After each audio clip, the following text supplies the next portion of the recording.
बीडच्या अंबाजोगाईमध्ये 1150 खाटांचं रुग्णालय उभारावं, ग्रामीण वैद्यकीय महाविद्यालयाचे काम दर्जेदार पद्धतीने करावं, उपमुख्यमंत्री अजित पवारांच्या अधिकाऱ्यांना सूचना। लक्ष्मण हाकेंना पोलिसांनी अडवलं, बीड पोलिसांनी गेवराईत जाण्यापासून अडवलं तर वातावरण चिघळू नये यासाठी बीड पोलीस आता सतर्क। कोल्हापूर शहरामध्ये रस्त्यांची दुरावस्था, खराब रस्त्याच्या विरोधामध्ये ठाकरेंची शिवसेना आक्रमक, महापालिकेसमोर जोरदार आंदोलन तर पोलीस आणि आंदोलकांमध्ये झटापट।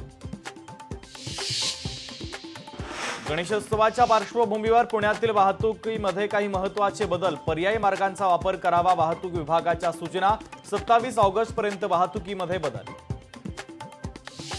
गणेशोत्सवासाठी मेट्रोच्या फेऱ्यांमध्ये वाढ, मुंबई मेट्रो रात्री 1 वाजेपर्यंत धावणार, 27 ऑगस्ट आणि 6 सप्टेंबर पर्यंत मेट्रोच्या वेळेत करण्यात आले बदल। गाडी चालवण्याच्या वादावरून हाणामारी, पुण्यातील खडकी परिसरातील प्रकार, संपूर्ण घटनेचा व्हिडिओ समोर। मालेगावातही 42,000पेक्षा जास्त मतचोरी, माजी आमदार आसिफ शेख यांचा गंभीर आरोप, मतचोरीच्या विरोधात कोर्टात जाण्याचा निर्धार।